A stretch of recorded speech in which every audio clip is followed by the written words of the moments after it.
welcome to my video. So there isn't another better time for me to do this video. Honestly, I wanted to have like a better background and a prettier background and everything, but unfortunately this is where the video is going to be made. I don't have any more much time left to do this video, and I really want to get this video out there for everyone. I really do hope that this video could help a lot of people in the cochlear implant world, and this is the reason why I want to make this video for you guys. So I'm going to start off with where my hearing problem has begun, my hearing journey, and how it's been developed, and how are we here 3 days away from getting my first cochlear implant. Okay, so I was about 2 or 3 years old, and my parents realized that I couldn't hear anymore, and then we went to numerous doctors and tests and scans and everything, and we ended up finding out that I have severe hearing loss. At the time, it was told that it was caused by the rubella virus, and that's the reason why I lost my hearing problem. Oh, that's the reason why I lost my hearing. But since then, I've been wearing hearing aids throughout my whole life. I've been in mainstream school. I've been doing normal things in life, nothing out of the ordinary. Just carrying on and living my normal life. And then about 4 years ago, I started getting a new set of hearing aids. So you should get hearing aids every 5 years to just get the better technology and get them fitted, and just get new ones to get them the best that you can hear with what you have. So basically, I went about 4 years ago, I went to get new sets of hearing aids. And she mentioned, for the first time ever, my audiologist mentioned to me, why don't I consider a cochlear implant? And up to this point, what I understood is I wasn't deaf enough to qualify as a candidate for a cochlear implant. So I never thought about it, I never looked into it, it was just never a thing. So when she mentioned it, I thought, nah, I think I'm okay, I can hear, you know. So basically, I just left it. But then in between, we moved from one province to another, basically from Gauteng to Western Cape. I am from South Africa. And then I needed to go and get these hearing aids fixed because they are giving me so many problems. So I had to find a new hearing audiologist and to get them fitted and everything. And again, cochlear implant was mentioned to me again from a different audiologist. So that's where it started intriguing my interest and everything, and one day I just decided, you know what, let's just go for a test and see what the other audiologist says. So you have specific audiologists that work with cochlear implant. So I made an appointment, I met her, and she then tested me for how much I could hear without reading lips. With my hearing aid, and it was very, very bad. So I went home, and I remember being very shocked, like, really? I honestly thought I can hear, so why did I not, I couldn't hear anything. Honestly, I could hear gentle, soft voice in the background, but I couldn't hear what the person was saying, like nothing. Obviously with lip reading, because I can lip read, I could read here a little bit more. And so she just said to me, you should qualify for a cochlear implant. Your hearing is very, very bad and it's declining. And I remember walking away there, and I was very in denial. So I was very much in denial. I did not want to believe that my hearing was getting bad, and I can't believe, I don't know, it was such a weird thing to realize that it's so bad.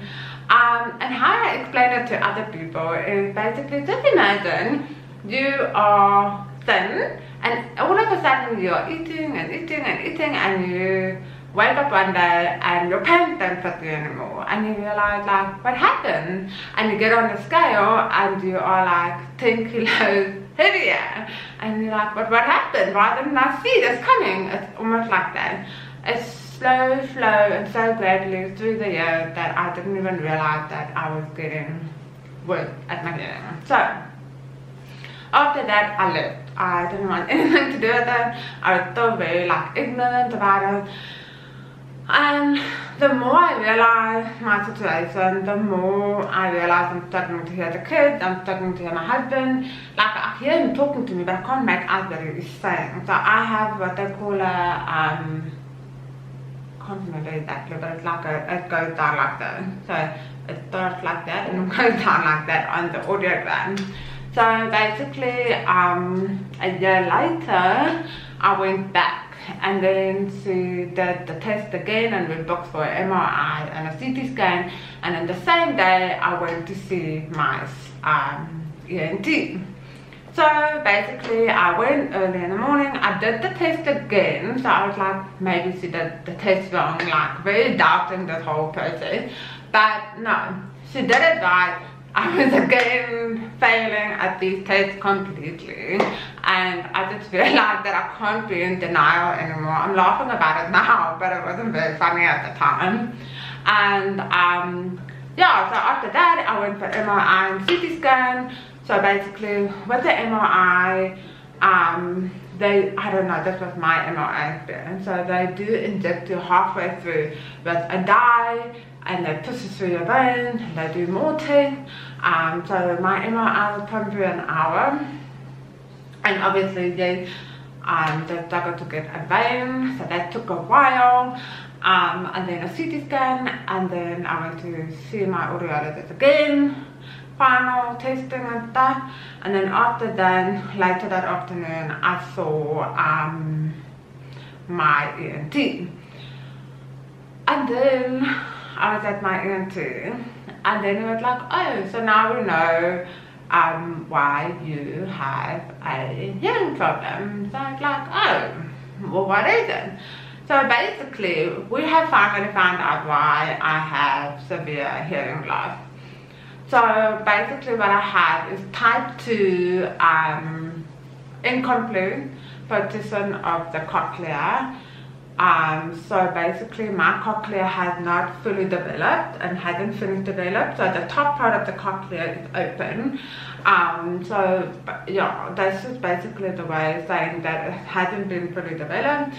And then with that, I've also got an inload aqueduct, vestibular aqueduct, inload vestibular aqueduct. And that's the little pocket between the ear and the brain that stops the fluid from mixing. And what I understand, and that's why I keep on saying what I understand, because I might be completely wrong, but what I understand, it stops the brain fluid from mixing with the ear fluid. So that is theoretically the cause for vertigo and like being imbalanced and that. Although I don't have that problem, so let's hope that problem doesn't come after the cochlear implant, but I'm sure it will be fine. I don't think that's gonna happen. And then because of that, obviously I do qualify for a cochlear implant. I really need to get one. People with these conditions lose their hearing over time. Babies are born with it, and then they can hear fine when they are born, but it depends what type you are, type 1, 2 or 3. At some certain point during the first 4 years, children will lose all their hearing. And okay, so basically for that reason the cochlear implant hasn't fully developed, so now I qualify for a cochlear implant. So now, because of that, I will be getting a mid-owl implant because of the electrodes that go deeper into the ear, and that is a straight line. Because of the cochlear implant not being developed completely properly, they don't exactly know how it is formed inside. So for that reason, they decided to go with the straight electrode so that it can go live where it needs to lie into the cochlea. And pray that that will work. Honestly, so yeah. So that is my journey basically up to that point. We have now been booked for surgery, which is on Monday. But that was now basically, okay, yeah, so we did the scans and everything, and then what happens is, before you qualify for your cochlear implant, they have a team of radiologists, audiologists, ENTs, everybody gets together, and they basically then discuss your case, and they decide if you qualify for the cochlear implant or not. Okay, so basically that's what the process up until all the tests and everything. So basically after the test there is a meeting of a board meeting of all the audiologists, radiologists, and radiologists, ENTs and stuff, and they all get together and they all make an informed decision about your case. And in my case, I do qualify because of my condition that I have type 2, that my hearing is just going to decline as I get older, and therefore I need to get a cochlear implant to help me. And obviously the younger I do get it, the better for my brain to learn to hear with my hearing. So the older you get, you can still get it, but I think in my case though, because, well, there's a lot of young people that do get cochlear implants, but the younger you are, the better for you. Your brain can learn, and easier to adapt. So I think that's the biggest thing for me as well. And the recovery time, I think, is also a little bit better than someone that is much older.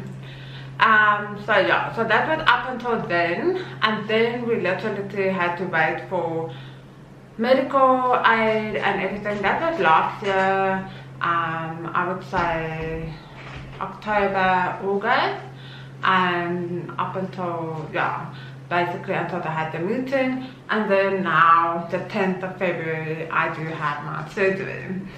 So yeah, that is basically my story up until now, and then I will keep on filming from my surgery day. I want to do like a surgery day and a week of recovery video, and then I also want to do like a activation day and all that stuff. So I think I will really enjoy it.